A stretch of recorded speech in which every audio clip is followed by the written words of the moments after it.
ముత్యాల ఫార్మింగ్ గురించి మనం ఆల్రెడీ బ్లాగ్ 1 చూసాము. ఇది బ్లాగ్ 2 కొంచెం లెంత్ ఎక్కువ అవుతుంది అని చెప్పేసి నేను ఇట్లా డివైడ్ చేసి బ్లాగ్ 2 కింద పెట్టాను.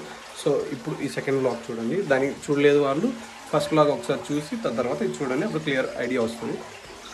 ఎవరైతే ఈ ముత్యాల ఫార్మింగ్లోకి రావాలనుకుంటున్నారో వాళ్ళు ఒకసారి వీళ్ళు ఆల్రెడీ 7 ఇయర్స్గా ఈ ఫార్మింగ్ చేస్తున్నారు.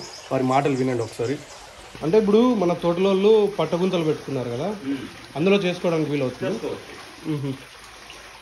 అంటే జస్ట్ దాంట్లో మనము ఆక్సిజన్ అందుకు ఉండదు కదా, అలాగే దాంట్లో పాచి ఇలాంటివి పడుతూ ఉంటుంది. పెద్దగా ఉంటే ఏమంటే వాటర్ గాలి కదులుతుంది, కదిలినప్పుడు ఆక్సిజన్ లెవెల్ ఇంక్రీజ్ అవుతుంది. ఏమవుతుందంటే మనం ఇది యాక్వేరియం, అవునవునులే, భూమి అనుసంధానం ఉండదు. భూమి అనుసంధానం ఉంటే అన్ని దొరుకుతాయి. దీనికి భూమి అనుసంధానం ఉంటుంది. ఎప్పుడైతే మనం ప్రతి యాక్వేరియం తెచ్చుకుంటామో అప్పుడు మనం యాడ్ చేయాల్సి ఉంటుంది. అన్ని దానికి మనం అందించాల్సి ఉంటుంది. భూమి అనుసంధానం ఉందనుకోండి, అన్ని భూమి చూసుకుంటుంది. 80% ప్రాబ్లమ్స్ అన్ని భూమి తగ్గించేస్తుంది. మనం భూమికి అనుసంధానం లేకుండా కట్టినప్పుడు అన్ని మనమే చూడాల్సి ఉంటుంది. దీంట్లో తోటలలో ఆల్రెడీ ఉన్న వాళ్ళు జస్ట్ ఇవి తెచ్చుకొని మనం బాటిల్స్ కట్టేసుకొని తేలుకుంటా పెట్టుకోవచ్చు. ఇంకా అడిషనల్గా మనం జస్ట్ దానికి కావాల్సిన ఫీడ్ ఒకటి ఫీడ్ కూడా సన్లైట్ వల్ల ఎక్కువ క్రియేట్ అవుతుంది. అంత ఎక్కువ ఏరియాలో ఎక్కువ పాచి లెవెల్స్ ఎక్కువ పడతాయి మన ఏరియాలో. అవునవును, ఫీడ్ కూడా దీంట్లో మనం వారానికి ఒకసారి పాచి ఉండడం మంచిదేనా? మేలే కదా, ఎక్కువ ఉండకూడదు. మళ్ళా నీటి పైన పాచి ఉండకూడదు. ఓకే, నీళ్లు గ్రీన్ గా ఉండాలి అంతే. నీటి పైన పాచి ఉంటే ఆక్సిజన్ లెవెల్ అందదు దానికి. ఎప్పుడన్నా మనము సర్కారీ జిల్లా విజయవాడ ఏరియాలో పాచి ఎక్కువ తీసేస్తా అంటారు. దానికి చేపలకు ఇబ్బంది అని చెప్పి వాళ్ళ చేపలు రొయ్యల చెరువులు, చేపల చెరువులు ఆక్సిజన్ అందదు. కాబట్టి పైన పాచి అనేది పడుతుంది. మన వాళ్ళు ఇప్పుడు చుట్టుపక్కల ఎక్కువ పట్టగుంతలు పెట్టుకున్నారా, వాళ్ళకి బాగా వర్కౌట్ అవుతుంది. అంటే చేసుకోవచ్చు, కానీ only daily half an hour work అంతే. ఏమైందంటే మనకు తెలిసిన మన ఏరియాలో తెలిసిన వ్యవసాయం వేరు, ఇది కొత్త వ్యవసాయం. అనుకోని పక్షంలో ఏదైనా ఇప్పుడు ఏముందంటే పరిస్థితులు బాగాలేవు. అది ఓపెన్ ఏరియా, అది కరెక్ట్, సెక్యూరిటీ ఏరియా. అవునవును, వాడు ఏందో బాగుపడిపోతాడని కరెక్ట్. మన వాళ్ళకి ఎక్కువ ఇది ఉంటుంది. నేనే ఉన్నాను. నేనేమంటా అంటే నాకంటే బాగుండాలంటాం, కానీ నాకంటే బాగుండాలని మేము అన్నాం. అట్లా పరిస్థితులు ఉన్నాయి మనకు. ఎందుకంటే మనం దాన్ని మాట్లాడకూడదు, ఇంకొకరి గురించి చెప్పకూడదు. నాకే ఎదురైన పరిస్థితులన్నీ. కాబట్టి మనం మన సెక్యూరిటీలో మనం ఉండాలి. ఓకే ఓకే, అంటే అంత సెక్యూర్ ఉండి పెట్టుకున్న వాళ్ళకైతే వర్కౌట్ అవుతుంది.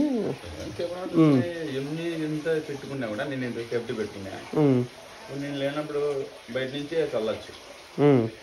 అదేమవుతుంది, మనం ఏది ఇచ్చినా తింటది అది. ఓకే ఓకే, మనం ఇచ్చే ఫీడింగ్ ఏది ఇచ్చినా తింటది అది, దానికి ఏం తెలియదు. అప్పుడు విషయం మంది దేశం ఉంటే చనిపోతుంది. కరెక్ట్, కొద్దిగా సెక్యూరిటీ ఉండేది బెస్ట్. సీసీ కెమెరాస్ వచ్చినాయి కదా మన ఏరియాలో కొద్దిగా. అవునవును, ఇది ముఖ్యము. ఒకవేళ ఒక్కొక్కసారి అంతా రెడీ అయినప్పుడు కూడా ఏమైనా జరగదు. ఇప్పుడు ఇది ఎన్నో బ్యాచ్ మొత్తం? ఇది ఫోర్త్ బ్యాచ్. ఒక దాని నుంచి ఒకటే వస్తుంది, మీకు 2 వస్తాయి. మొత్తం దీంట్లో 3 రకాలుగా మనం సర్జరీలు చేసేది. ఒకటి మ్యాంటిల్ క్యావిటీ సర్జరీ అంటాం. దాంట్లో designer pulse, of round pulse వస్తాయి. అంటే బొమ్మ డిజైన్, ఆఫ్ రౌండ్ అంటే రింగులు పెట్టుకునే ఉంటుంది వస్తాయి. ఇంకోటి మ్యాంటిల్ టిష్యూ సర్జరీ అంటాం. దాంట్లో ఇట్లా రైస్ పల్స్ వస్తాయి, ఇట్లా ఇర్రెగ్యులర్ పల్స్ వస్తాయి. ఇంకొకటి గొనాడల్ సర్జరీ, గొనాడల్ ఏరియా అంటే లోపల కడుపుకు చేస్తాం. అది రౌండ్ ముత్యం. Okay okay, complete round. దీంట్లో కలర్స్ కూడా ఉంటాయా? ఆ కలర్స్ వచ్చేసి లోపల షైనింగ్ ఉంటుంది. ఆ షైనింగ్ ఏ విధంగా కొన్ని వీడియోస్ లో చూసినట్టు గోల్డెన్ కలర్ లో వస్తుంది. మన ఏరియా మనకు మెరైన్ లో సముద్రాల్లో ఉంటాయి. ఓకే ఓకే, మనకి దీంట్లో ఎక్కువ వచ్చేది light pink, light gold, white, 3 రకాలు వస్తాయి. ఎక్కువ మనకు కలర్స్ అంటే సముద్రాల్లో వెళ్ళిపోవచ్చు. సముద్రాల్లో దొరికే అల్చిపలకు అన్ని కలర్స్ ఉంటాయి. మనకు తక్కువ. యావరేజ్ గా మీరు పెట్టుకున్న ఉంగరానికి ఉండే ముత్యం ఎంత కాస్ట్ అవచ్చు? అది వచ్చేసి మనము ఇంతని చెప్పలేము. దీన్ని ఇప్పుడు మనమే బంగారు షాప్ అనుకోవాలి, అతను 1000-1500 వేస్తాడు ఒక్కొక్క ముత్యానికి, ఖచ్చితంగా వేస్తాడు. దాంట్లో డౌటే లేదు, తక్కువ తీసుకోరు. ఇప్పుడు మనం మన దగ్గర మీరు ఫార్మింగ్ చేసిన వాళ్ళకు ముత్యం, మన ముత్యం 150-200 తీసేస్తాం అంతే. అంత తక్కువలో వర్కౌట్ అవుతుందా సార్? మరి 2 years చేస్తున్నారు. కొన్నే కాదు కదా, ఇప్పుడు 3000 ఆల్చిప్పలు పెడతాము. 3000 ఆల్చిప్పలు పెడితే మోటాలిటీ ఉంటుంది, చనిపోయేటి ఉంటాయి. అంటే ఎట్లేదన్నా నీకు 4500 5000 రావచ్చు కదా. 3000 అనుకుందాం, సగమే అనుకుందాం. ఓకే, సగానే సగం 50% అనుకోవచ్చు. 3000 ఆల్చిప్పలకి ఎంత అవుతుంది? 1,00,000 అవుతుంది పెట్టుబడి. 1,00,000 మనం 3000 ఆల్చిప్పల్లో 3000 ముత్యాలు వస్తే 100 రూపాయలతోనే అమ్ముకో, 150 వద్దులే, 3 లక్షలు వస్తుంది. నేనేం దీని మీద ఆధారపడి సపరేట్ ఏం లేదు, నా పని నేను చేసుకుంటాను. మళ్ళీ దీంతోనే నాకు అన్ని వచ్చినాయి. దీంతో ఫస్ట్ మనం వ్యవసాయం చేసుకుంటాం. వ్యవసాయంలో మీరు ఆశించిన ఫలితాలు లేవు. మనం వర్క్ కూడా మనం ఎక్కువ దీంట్లో ఎక్కువ పని ఉండదు, చేస్తే ఉంది కానీ మనం చేయలేము.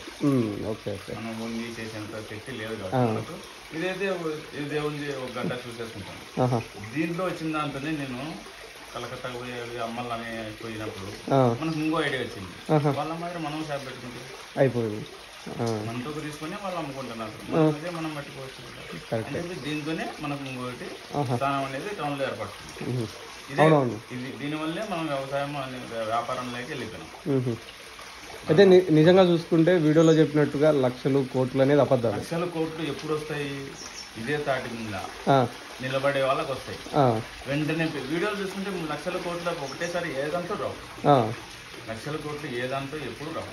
ఎందుకంటే నష్టం ఎదుర్కొన్నాకనే లాభం వస్తుంది. అవును, నేను పెట్టిన వెంటనే నాకు లాభం వచ్చిందంటే దాన్ని వినొచ్చు, అంతేగాని దిగాల్సిన అవసరం లేదు. ఏ వ్యవసాయం అయినా సరే దాంట్లో ఉన్న లోటుపాట్లన్నీ తెలుసుకోవడానికి టైం పడుతుంది, నష్టాలు వస్తాయి. నష్టాలు ఎదుర్కొని ఈ నష్టం వచ్చింది, మనం ఇది క్లియర్ చేసుకుంటే ముందుకు వెళ్ళచ్చు అని అది క్లియర్ చేసుకుని ముందుకెళ్తేనే వానికి లాభం వస్తుంది. ఆడే డ్రాప్ అయితే మనం వేరే దానిలో పోయినా కూడా మళ్ళీ ఫస్ట్ నుంచి రావాల్సి ఉంటుంది. ఇప్పుడు నేను ఇది 4 ఏళ్ళు నాకేం రాలేదు, తేవడం పెట్టడం, తెచ్చుకోవడం, తేవడం పెట్టడం, తేది పొలం అన్నీ తింటాం. కట్టుకొని నిలబడినాం కాబట్టి కొద్దిగా అటు ఇటు ఇబ్బంది లేదు మనకు. ఫస్ట్ వచ్చే వాళ్ళకి ఎవరికైనా ఫస్ట్ సిట్టింగ్ సెట్ చేయగలరు. ప్రైమరీ ఇన్కమ్ అయితే ఇది సెట్ కాదు. ప్రైమరీ ఇన్కమ్ గా సెట్ కావాలంటే ఒకసారి మనం ముత్యం చేయాలి. ప్రతి ఒక్క రైతు ఎవరైనా సరే. ఇప్పుడు కొందరు యూత్ ఫార్మింగ్ లేక రావాలనుకుంటున్నారు.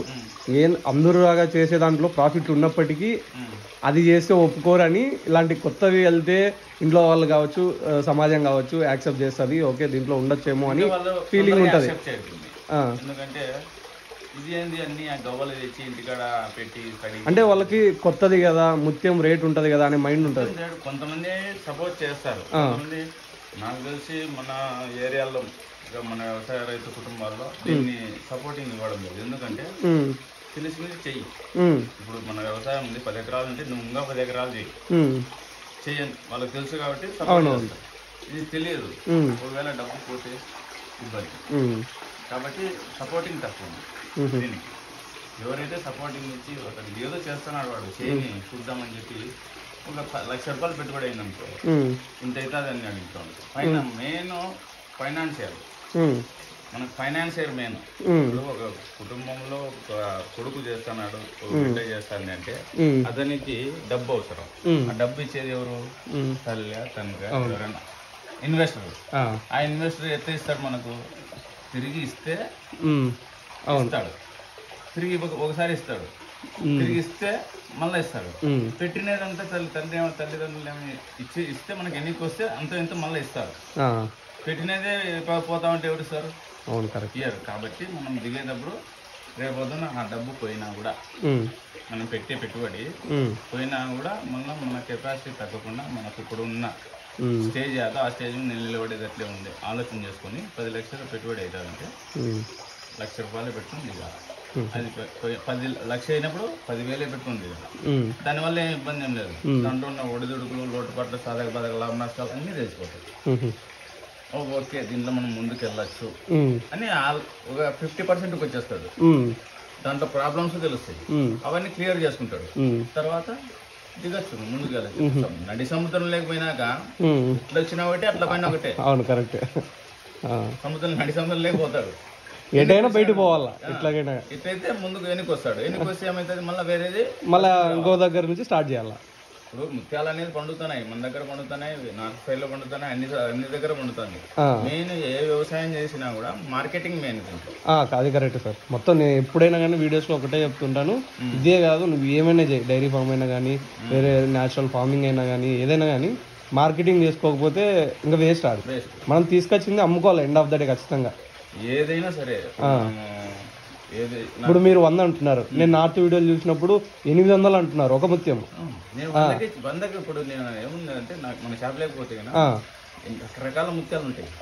కానీ మనం 100 ఇదే ముత్యాన్ని 100కి అమ్ముతాము, 1000కి అమ్ముతాము. ఇప్పుడు సపోజ్ కస్టమర్ వస్తాడు, ఇద్దరు ముగ్గురు వస్తారు, వస్తే ఒకతనికి 100 రూపాయల ముత్యమే కావాలా, ఒకతనికి 1000 రూపాయల ముత్యం కావాలంటాడు. ఇదే ఒరిజినల్లే, రెండు ఒకటే విధంగా ఉంటాయి, ఒకటే దగ్గర పండి ఉంటాయి, రెండు ఒకటే విధంగా. కానీ అతనికి స్టేజ్ మారుతుంది, లుక్ మారుతుంది. ఎందుకంటే దాన్ని అలంకరణ చేస్తాం, దాన్ని బాక్స్ లోనో మంచి దాంట్లో పెట్టేసి ఆయనకి ఇచ్చేస్తాం.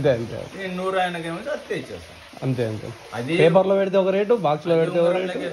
మన మెయిన్ స్కిల్ మనకు. అవునవును, దాన్ని అలంకరించి అమ్ముతేనే ఎక్కువ పోతుంది. లుకింగ్ మెయిన్, చూస్తే బాగుంది అన్న అప్పుడు తీసుకుంటాడు వ్యక్తి. ఇప్పుడు సమాజం ఎట్లుందంటే మామూలుగా నడిస్తే ఎవరు చూడడంలే, మామూలుగా అనుకుంటారు. తల కిందలుగా నడిస్తే మనమే ఎట్లా నడుస్తున్నాడు వీడు అని చూస్తాం నిలబడి, తలకి కింద పెట్టి నడుస్తున్నాడు. కాబట్టి దానితో పాటు మనం ముందుకు వెళ్ళాల్సింటాం. నష్టాలు వస్తాయి, ఏదని పెట్టినా నష్టాలు రావు. ఖచ్చితంగా అన్ని లాభాలు అంటే ఏముంది, అన్ని లాభాలు వచ్చేటట్టు అందరూ బాగుంటారు, అంతా చేస్తాడు. నష్టాలు రావని చెప్పండి, కానీ దాంట్లో అన్ని తెలుసుకోండి. వచ్చి ఇతనికి లాభం వచ్చింది, నష్టం వచ్చింది, ఇతను ఎంత పెట్టుబడి పెట్టినాడు, ఇంతకు ముందుకు పోతానా లేదా, ఇతను చేసేది నిజమేనా, అసలు ముత్యం అనేది రెడీ అవుతాను. ఆ తర్వాతనే మీకు ఒక ఆలోచన అనేది వస్తుంది, అప్పుడు దిగండి. వెంటనే నేను వచ్చిన వేళని ఎవరిని దిగండి అని చెప్పాను. నాకు వ్యవసాయం ఉంది, నేను వ్యవసాయం చేసుకుంటాను, ఇప్పటికీ చేస్తాను. కానీ నాకు డబ్బు వచ్చేది దీంట్లోనే వస్తుంది. దీంట్లో కంటే మార్కెటింగ్లో ఎక్కువ వస్తుంది నాకు. అవునులే, కరెక్ట్. అది అంటే ఇప్పుడు మనం షాప్లో పెట్టి దాన్ని కరెక్ట్గా అమ్ముకోగలిగినప్పుడే, ఇప్పుడు వీడికి వచ్చినాడు అనుకో, నువ్వే కోల్కతా వెళ్ళినావు అనుకున్నావు, ఈ నుంచి నువ్వు ఆ కోల్కతా తీసుకుపోతే నీకు అక్కడ మహా అంటే ఒక 300-400 వేసి ఇచ్చినాడు అనుకో, నీ ట్రావెల్ అంతా పోగా నువ్వు మళ్ళీ అదే 100 కమ్మినట్టే. డబ్బులు ముత్యాలు తీసుకుపోయినావు అనుకోండి, తీసుకుంటాడు వాడు 2 రోజులు, పొద్దు లేదు రేపు రాకుంటాడు, వాడు అవతల చైర్లో కూర్చుంటాడు, యువతలో కూర్చుంటాను. అప్పుడు వాడు కూర్చున్న తర్వాత ఆడ గుమ్మసాగర్ చెప్తాడు అంటే మళ్ళీ రమ్మని పొద్దు పన్నెండు అంటాడు. మళ్ళీ మనం 3 తీసుకొని మళ్ళీ పోయి మళ్ళీ పదాం రావాలా. మళ్ళీ వాడు నువ్వు 100 ముత్యాల్లో 1000 ముత్యాల్లో కొనుక్కున్నప్పుడు ఒకటి 100 రూపాయలకి వేసుకుంటాము, 80 రూపాయలకి వేసుకుంటాను అంటాడు. అంత దూరం పోయినాక చాలా రోజులు మనం ఉండాలి, ఓ 2-3 రోజులు 4 రోజుల కంటే ఉండాలి. ఇక్కడ మనకు పని సరే ఎట్లా కాలబెట్టని చెప్పి తీసుకుని వచ్చినావు అనుకో, నువ్వు 1000 ముత్యాలకి 80 రూపాయలు ఎంత అవుతుంది, 80,000 అవుతుంది. మళ్ళీ వాడు దాంట్లో ఎంత ఇస్తాడు, 30% ఇస్తాడు, అమౌంట్ రాసిస్తాడు, మళ్ళీ ఇస్తాడు. మనం చెవులు కొట్టుకుంటా మనం పోయే ఖర్చు 10-15 వేలు అయింటది, వాడు ఇచ్చేది 30,000 చేతికి ఇంటికి వచ్చాడు. మళ్ళీ వాడిని బంగపోవాలా, మనం ముత్యాలు తీసుకొని నేను ఉంటాను. అదే స్టేజ్ నేను ఇస్తాను అమౌంట్. నీకు నువ్వు స్టేజ్లకి ఇస్తున్నావు, నాకు స్టేజ్ తక్కువకి ఇస్తాను నీకు, మాకి నా కొడుకులు నమ్మరు. ఇప్పుడు సరే ఇంత చేసి 2 సంవత్సరాలు కష్టపడి ముత్యం తీస్తున్నారు సార్ బయటికి. సింపుల్గా నేను అర్ధ గంటలో సింథటిక్ ముత్యం తెచ్చుకుంటా, ఎలా తేడాలు కనిపెట్టవచ్చు? దాంట్లో మాన్యువల్గా టెస్టింగ్స్ ఉంటాయి, మాన్యువల్గా మనం కనుక్కోవాలి. కంటి చూపుతో అయితే కనిపెట్టలేము, కంటి చూపుతో కనిపెట్టచ్చా? కనిపెట్టుకోవచ్చు. ఇప్పుడు ఇది ఉంది కదా, నీళ్ళల్లో ఉంటుంది, నీ శ్వాసన వస్తుంది. అంటే మనకు షాప్ లో తేడా కనిపించదు కదా, వెంటనే కనిపించకపోయినా మనకు మాన్యువల్ గా నీకు చూపిస్తా. లైటింగ్ ఉంటుంది, వెయిట్ ఉంటుంది. సింథటిక్ తక్కువ, ప్లాస్టిక్ వెయిట్ లెస్ ఉంటుంది. అదే సింథటిక్ ముత్యము అంతే లావు ఉన్నది, మనం వేరే చోట పెడితే వెయిట్ ఎంత వస్తుంది. మన దగ్గర మన సింథటిక్ ముత్యం తీసుకుని బంగారు షాప్ లోకి వెళ్తే మన దగ్గర ఉంటుంది, కాటా ఉంటుంది చిన్నది, దాంట్లో పెట్టేసి ఎంత వెయిట్ ఉందని. అంతే ముత్యం మనం ఒరిజినల్ ముత్యం బట్టి తీసుకుని పెట్టాం, అదే వెయిట్ చేసినామంటే వెంటనే అదే తెచ్చిపోతుంది. ఇది ఒరిజినల్ మొత్తం వెయిట్ ఎక్కువ ఉంటుంది, సింథటిక్ మొత్తం వెయిట్ తక్కువ ఉంటుంది. ప్లస్ షైనింగ్ అనేది లైటింగ్ మీద పెట్టినామంటే అది రిఫ్లెక్ట్ అవుతుంది, అంతా ప్రసరింప చేస్తుంది. ఈ సింథటిక్ ముత్యం అనేది అక్కడనే అణిచేస్తుంది, పైకి రానివ్వండి. అవునవును, ఇది లైటింగ్ షైనింగ్ అనేది నిజంగా మనం పండించే ముత్యాలలో కూడా కనిపిస్తుంది. ఏదైనా కళ్ళారా చూస్తేనే చూడండి రావద్దండి ఇబ్బంది.